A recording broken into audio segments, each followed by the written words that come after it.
Dei todo o meu dinheiro a meu pai para ele construir sua casa, dizendo que um dia seria minha, mas quando precisei, ele disse: "Eu construí essa casa, saia daqui." Anos depois eu retornei e fiquei em choque ao ver a casa. Eu ainda me lembro bem das palavras do meu pai me expulsando de casa. Serão palavras que jamais esquecerei. "Eu construí essa casa, saia daqui!" Ele gritou com os olhos vermelhos de raiva, enquanto minhas roupas voavam pela porta e aterrissavam na calçada fria da madrugada. Aquele som, o baque surdo das minhas coisas no chão, ecoa na minha mente até hoje. Agora, 20 anos depois, estou de volta, parada em frente à mesma porta. Uma vizinha me ligou, sua voz cheia de uma urgência estranha, dizendo que eu precisava ver a casa. E aqui estou eu, com a chave antiga que minha irmã me deu na mão, sentindo o peso de 2 décadas de silêncio e dor. Meu nome é Samara, tenho 45 anos. E esta é a história de como o amor e a confiança que depositei em meu pai se transformaram na mais profunda ferida da minha vida. Tudo começou muito antes daquela noite terrível. Meu pai, Leonardo, e minha mãe, Letícia, tiveram 4 filhos.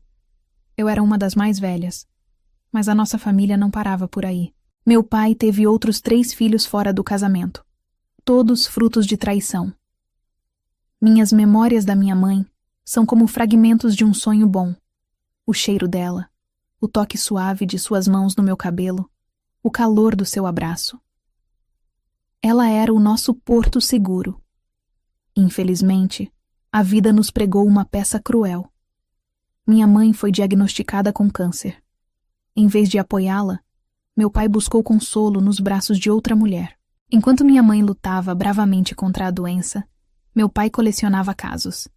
As mulheres engravidavam, mas ele, com sua postura intimidadora, as ameaçava, dizendo que não daria 1 centavo de pensão. Por medo, ou talvez por alguma outra razão que nunca saberei, elas nunca o levaram à justiça. A doença finalmente venceu minha mãe, e ela nos deixou. De repente, éramos eu e meus 3 irmãos, sozinhos com um pai. Ele vivia para as festas, para as saídas noturnas, e cada manhã parecia trazer uma mulher diferente para dentro de casa. Fomos forçados a amadurecer rápido demais. Eu e minha irmã mais velha aprendemos a cozinhar, a limpar a casa, a cuidar dos nossos irmãos mais novos. Éramos crianças criando crianças. Vendo o nosso abandono, nossa avó materna decidiu intervir. Ela passou a ficar conosco durante o dia, e sua presença trouxe um pouco de normalidade e carinho para nossas vidas. Com ela, tínhamos comida na mesa, roupas limpas e alguém que perguntava como tinha sido nosso dia na escola. Nosso pai, no entanto, continuava sua vida de solteiro. Todo o dinheiro que ganhava era gasto com suas festas e com as mulheres que o cercavam. Nós éramos uma obrigação, um fardo que ele parecia carregar com ressentimento. A situação atingiu um ponto de ebulição quando eu fiz 16 anos. Descobri que meu pai estava pagando uma escola particular cara para o filho de uma de suas ficantes, um menino que nem sequer era seu filho. Enquanto isso, nós, seus filhos de sangue, lutávamos para conseguir o básico em uma escola pública. Às vezes, não tínhamos dinheiro nem para comprar cadernos. A raiva ferveu dentro de mim. Pela primeira vez na vida, eu o confrontei. Não gritei, não o ofendi. Apenas perguntei por que ele fazia aquilo. Ele não teve resposta. A verdade o desarmou por 1 segundo, mas logo sua surpresa se transformou em fúria. Ele veio para cima de mim com um cinto na mão, mas eu fui mais rápida e corri para o quarto, trancando a porta. A partir daquele dia, a pouca relação que tínhamos se desfez completamente. Ele sempre nos lembrava de sua regra de ouro. Não quero cuidar de nenhum adulto nesta casa. Assim que vocês fizerem 18 anos, é rua. Em uma de nossas discussões, eu não aguentei e respondi: "E quando foi que o senhor cuidou da gente?" Ele gritou que a comida que comíamos vinha do dinheiro dele, que o teto sobre nossas cabeças era dele. Eu não suportava mais aquela atmosfera. No dia em que completei 18 anos, juntei minhas poucas coisas e saí. Consegui um emprego simples como garçonete, que mal pagava o aluguel de um pequeno quarto, mas a paz de não viver sob o mesmo teto que ele não tinha preço. Com o tempo, meus irmãos seguiram o mesmo caminho. A casa, antes cheia de crianças, ficou vazia. Ele estava finalmente sozinho, como parecia sempre ter desejado. Apesar de tudo, tentamos manter uma relação minimamente saudável. A vida seguiu em frente para mim. Passei em um concurso público e minha situação financeira melhorou drasticamente. Consegui juntar dinheiro e construir uma casa pequena, mas aconchegante. O destino sorriu para mim quando um grande shopping foi construído perto do meu terreno, valorizando imensamente meu imóvel. Decidi vender. O lucro foi incrível. Ganhei quase 3 vezes o que havia investido. Foi nessa época que meu pai soube da venda. Em uma de minhas visitas, ele me chamou para uma conversa. Suas palavras eram doces, melosas.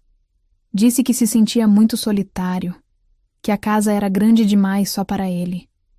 Ele me convidou para morar com ele, sugerindo que eu usasse o dinheiro para ampliar e reformar a casa. Um dia, tudo isso aqui será seu, minha filha, ele disse, com um olhar que parecia sincero. Ele estava mais velho, e uma parte de mim queria acreditar que ele havia mudado. Eu queria ter uma família, um pai, e como uma tola, eu caí. Gastei quase todo o dinheiro que ganhei com a venda da minha casa. Cada centavo foi investido na reforma e ampliação da casa do meu pai. E preciso admitir, o resultado foi espetacular.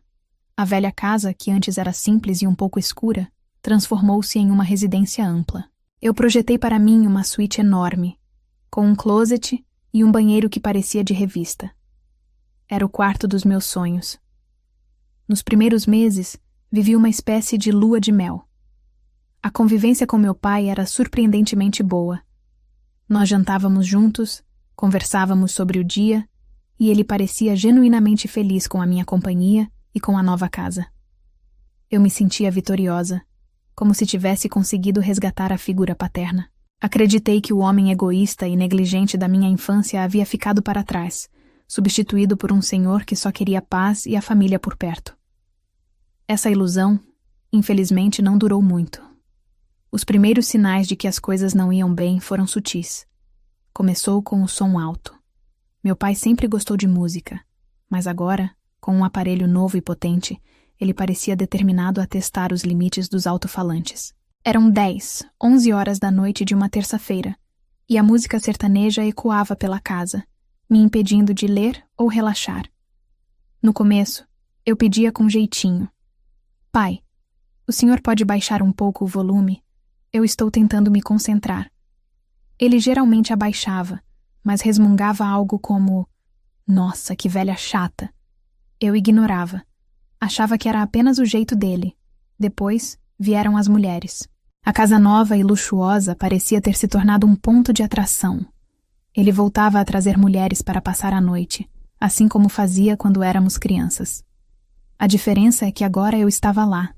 Era extremamente desconfortável acordar de manhã e encontrar uma estranha na cozinha, mexendo nas minhas coisas, usando a minha cafeteira. Eu não tinha privacidade. Não tinha paz. Tentei conversar com ele sobre isso. Pai, eu não me importo que o senhor traga suas amigas, mas o senhor poderia, por favor, me avisar? Ou pelo menos pedir para que elas respeitem o nosso espaço? Esta casa também é minha. Foi a primeira vez que vi um brilho de raiva em seus olhos desde que eu havia voltado. Sua? Você está morando aqui de favor, Samara. O terreno é meu, a casa original era minha. Você só deu uma ajeitadinha. Aquelas palavras foram como um soco no estômago. Uma ajeitadinha? Pai, eu gastei todo o dinheiro da minha casa aqui. Essa ajeitadinha custou o trabalho de anos da minha vida. Respondi, sentindo a voz tremer. Ele deu de ombros e saiu, me deixando sozinha na sala, com o coração acelerado e um gosto amargo na boca. A partir daquele dia, a máscara dele caiu. As discussões se tornaram frequentes e por motivos banais. Se eu reclamava de uma toalha molhada no sofá, ele gritava que eu era mandona. Se eu pedia para ele não deixar a louça suja acumulando na pia, Ele dizia que eu queria controlá-lo. A frase "a casa é minha" virou seu mantra, sua arma para invalidar qualquer sentimento ou reclamação que eu tivesse. Eu me sentia uma prisioneira na casa que ajudei a construir.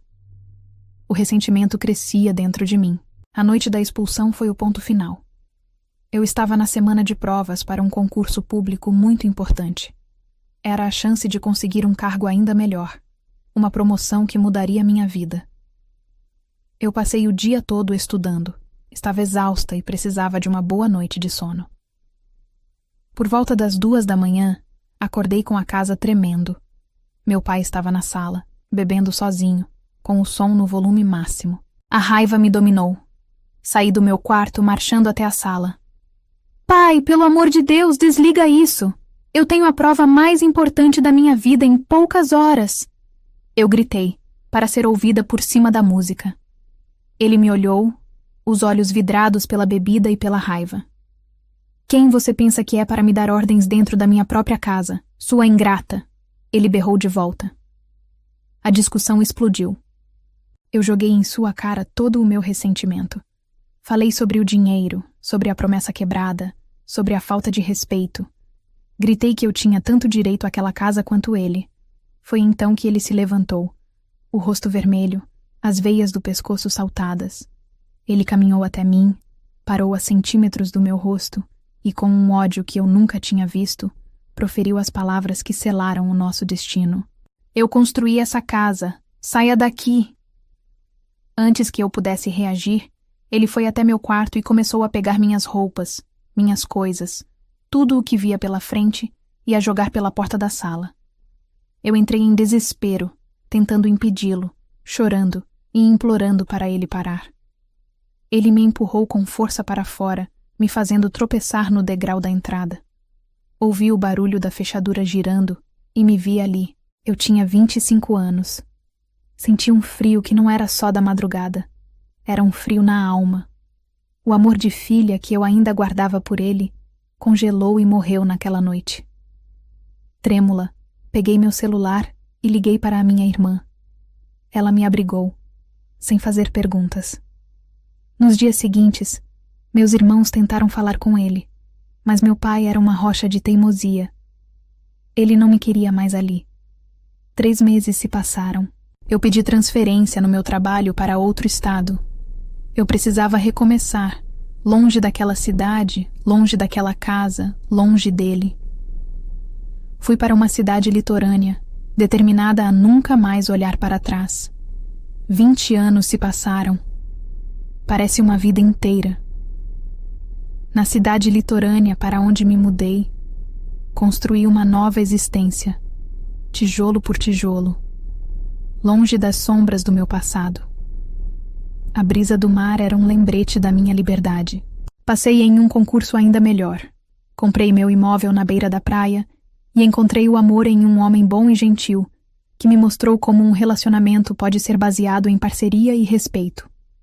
Tivemos um filho, a luz da minha vida, um menino que eu criei com todo o carinho que um dia me foi negado. Eu era feliz. Uma felicidade real, que eu mesma construí. O elo com a minha família de origem, no entanto, nunca se rompeu. 2 vezes por ano, eu pegava um avião e visitava meus irmãos. Eram encontros cheios de alegria e saudade. Nesses momentos, eu ficava sabendo notícias do meu pai. As histórias eram sempre as mesmas. Ele estava cada vez mais recluso, mais teimoso. Alguns dos meus irmãos, movidos pela compaixão de vê-lo envelhecer sozinho, tentaram morar com ele por um tempo, mas ninguém aguentava. Seu temperamento difícil afastava a todos. Eu ouvia em silêncio, o coração tranquilo por ter colocado um oceano de distância entre nós. Eu não lhe desejava mal, mas também não sentia nada por ele. O espaço que ele deveria ocupar no meu coração era um terreno vazio. Até que um dia, numa tarde ensolarada, o telefone tocou. Era um número desconhecido. Alô, é a Samara? Disse uma voz feminina. Sim, sou eu. Quem fala? Você não deve se lembrar de mim. Sou uma antiga vizinha do seu pai. Desculpe ligar assim, mas estou preocupada. Meu corpo gelou. O que aconteceu? Perguntei, já me preparando para o pior. É sobre o seu pai, ela continuou, a voz baixa. Faz dias que ninguém o vê sair de casa. A campainha toca, as pessoas batem na porta e nada. E Samara tem um cheiro estranho vindo de lá, um cheiro podre. Aquelas últimas palavras caíram sobre mim como uma sentença. Um cheiro podre. Meu Deus, será que meu pai morreu? Sozinho, naquela casa imensa? Desliguei o telefone, as mãos trêmulas. Avisei meus irmãos e, como eu já estava de férias na minha cidade natal visitando a família, decidi que iria primeiro. A raiva, o ressentimento, a dor de 20 anos. Tudo isso se tornou pequeno diante da terrível possibilidade da morte. Minha irmã me entregou uma chave antiga da casa. Eu guardei, ela disse. Sempre tive esperança de que um dia você quisesse voltar. Parei o carro em frente à casa e mal a reconheci. O jardim, que um dia foi bem cuidado, estava tomado pelo mato alto. A pintura da fachada, que eu escolhi com tanto carinho, estava descascada e manchada pelo mofo. Parecia uma casa abandonada, um reflexo sombrio da vida lá dentro. Respirei fundo, sentindo o gosto metálico da ansiedade na boca, e caminhei até a porta. A chave antiga girou na fechadura com um ruído enferrujado. Quando abri a porta, o cheiro me atingiu em cheio, uma onda nauseante de mofo, poeira e lixo em decomposição. Quase vomitei. A visão que se seguiu foi ainda mais chocante. A casa estava irreconhecível. Não era bagunça, era caos. Pilhas de lixo se amontoavam por todos os lados. Mal havia um caminho para andar. A luz do sol lutava para entrar pelas janelas imundas. Os móveis de luxo que eu havia comprado estavam rasgados, manchados e cobertos por uma camada grossa de poeira e teias de aranha.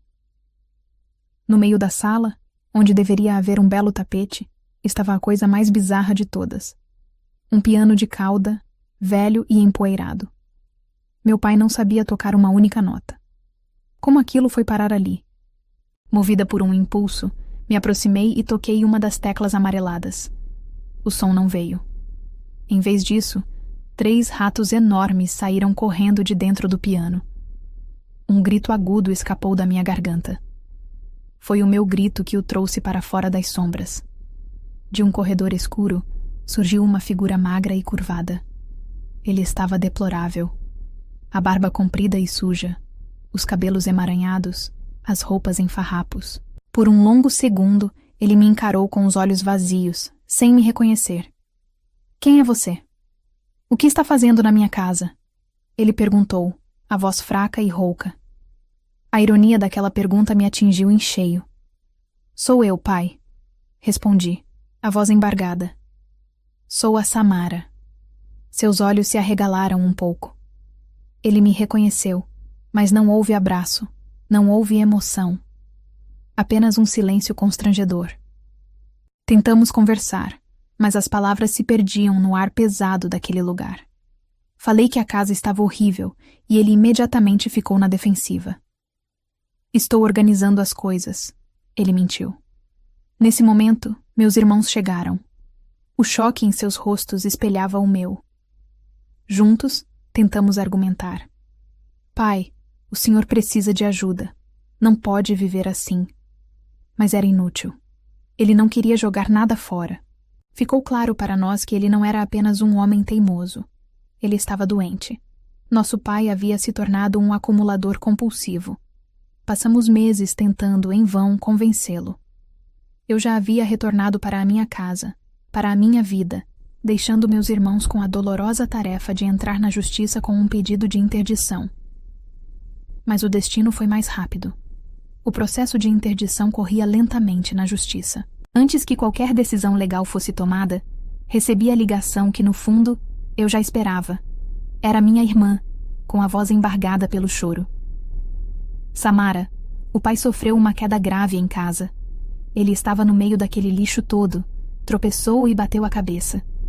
Ele está no hospital, em estado grave. O mundo pareceu parar por um instante. Peguei o primeiro voo que encontrei. Durante a viagem, um turbilhão de emoções me consumia. Cheguei ao hospital e encontrei meus irmãos no corredor da UTI. O ambiente era frio, estéril, o oposto exato da casa caótica do meu pai. Enquanto meus irmãos choravam abertamente, eu me mantive calma. Era como se uma muralha, construída ao longo de 20 anos para me proteger da dor, estivesse firme no lugar. Vimos nosso pai através do vidro. Ele estava pálido, fraco, entubado, uma figura frágil. Horas depois, o médico nos permitiu entrar para uma breve visita. Ele estava mais fraco, mais consciente. Seus olhos percorreram o quarto e pararam em mim. Ele me encarava fixamente. Seus lábios se moveram, tentando formar uma palavra, mas nenhum som saía. Meus irmãos, mergulhados em sua própria dor, não perceberam. Mas eu vi. Lentamente me aproximei da cama. Segurei sua mão fria e magra e coloquei meu ouvido perto de sua boca. Ele reuniu uma força que parecia impossível e sussurrou 2 palavras que quebraram a minha armadura. Me perdoe. Aquelas palavras tão simples e tão carregadas de história foram como um martelo quebrando a muralha de gelo ao redor do meu coração. Senti uma lágrima quente escorrer pelo meu rosto, a primeira que derramei por ele em 20 anos. Apertei sua mão. Seus olhos fitavam o vazio. A linha no monitor cardíaco tornou-se reta. Após o enterro, reunimos todos os filhos. Pela primeira vez na vida, os 7, os do casamento e os de fora, estavam juntos. A tarefa que tínhamos pela frente era monumental: limpar a casa. Foi um trabalho sujo, pesado e emocionalmente exaustivo. Em meio a tanta sujeira, encontramos uma caixa com fotos antigas. Havia fotos nossas, crianças, sorrindo, e algumas raras fotos dele com nossa mãe, em tempos mais felizes. Estávamos no meio da limpeza quando um senhor de idade bateu na porta. Era Evandro, um antigo amigo do nosso pai. Ele contou que visitava meu pai com frequência e que testemunhou sua lenta descida para a tristeza. Depois que a velhice chegou, disse Evandro, Leonardo percebeu a importância da família, mas ele sentia que tinha errado demais para ter vocês de volta. Ele juntava coisas para preencher o vazio que vocês deixaram. Evandro então olhou diretamente para mim. Mas o que mais o assombrava, o que ele nunca se perdoou, foi o que ele fez com você, menina, disse ele com a voz suave. Ele sempre me dizia, eu fui um bruto com a Samara. Errei feio. A maior alegria e o maior arrependimento da minha vida são a mesma coisa. Saber que ela se afastou de mim e hoje é feliz. Tudo o que eu queria era poder dizer a ela que me arrependo. A revelação mudou tudo. Olhamos uns para os outros e, sem precisar de muitas palavras, tomamos uma decisão. Não iríamos vender a casa. Ela seria o nosso ponto de encontro. Juntos, terminamos a limpeza, reformamos tudo e a transformamos em um lugar de alegria. Um lugar para churrascos de domingo, para festas de fim de ano, para que todos os primos de todos os lados da família pudessem crescer juntos. Em uma parede da sala, penduramos uma bela foto do nosso pai, sorrindo, para que ele pudesse, de alguma forma, ver que seu desejo final havia se realizado. A família estava finalmente unida na casa dele. Quanto a mim, não sei se a palavra certa é perdão. Talvez eu nunca consiga perdoar completamente a dor daquela noite. Mas eu entendi a solidão e o arrependimento do meu pai. E decidi me livrar dos sentimentos ruins, por mim. Abri meu coração para deixar o passado ir embora, para que novos e bons sentimentos pudessem entrar. Hoje sou grata, não pelo pai que tive, mas pelos irmãos maravilhosos e pela família calorosa e unida que construímos sobre as ruínas da nossa dor. E isso, para mim, é a maior superação de todas.